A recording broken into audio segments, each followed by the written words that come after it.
أعوذ بالله من الشيطان الرجيم. بسم الله الرحمن الرحيم.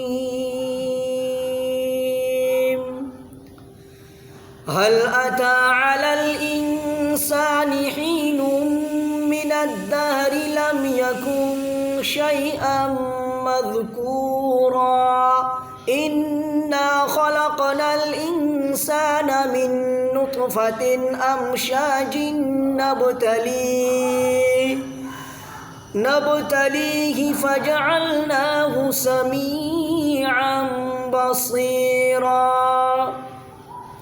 إنا خلقنا الإنسان من نطفة أمشاج نبتليه فجعلناه سميعا بصيرا إنا هديناه السبيل إما شاكرا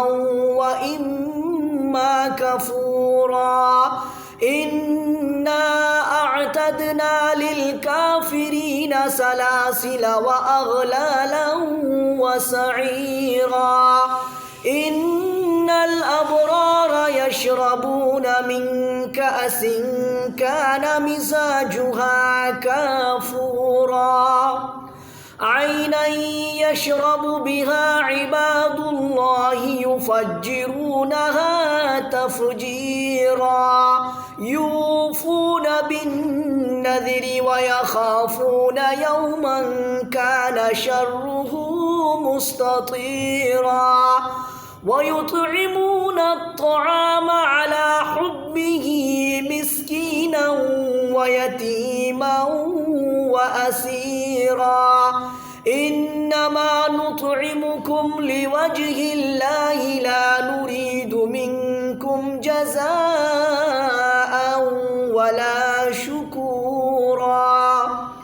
إنا نخاف من ربنا يوما عبوسا قمطريرا فوقاهم الله شر ذلك اليوم ولقاهم نظرة وسرورا وجزاهم بما صبروا جنة وحريرا متكئين فيها على الأرائك لا يرون فيها شمسا ولا زمهريرا ودانية عليهم ظلالها وذللت قطوفها تذليلا ويطاف عليهم بآنية من فضة وأكواب كانت قوارير من فضة وقدروها تقديرا ويسقون فيها كأسا كان مزاجها زنجبيلا عينا فيها تسمى سلسبيلا ويطوف عليهم ولدان مخلدون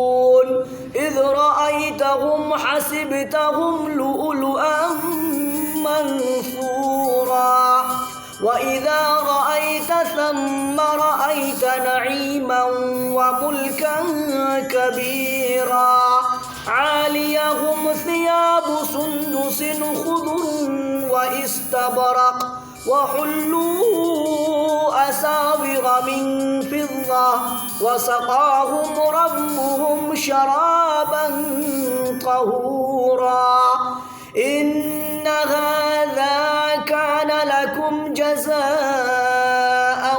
وكان سعيكم مشكورا إنا نحن نزلنا عليك القرآن تنزيلا فاصبر لحكم ربك ولا تطع منهم آثما آثما أو كفورا واذكر اسم ربك بكرة وأصيلا ومن الليل فاسجد له وسبحه ليلا طويلا إن هؤلاء يحبون العاجلة ويذرون وراءهم يوما ثقيلا نحن خلقناهم وشددنا أسرهم وإذا شئنا بدلنا أمثالهم تبديلا إن هذه تذكرة فمن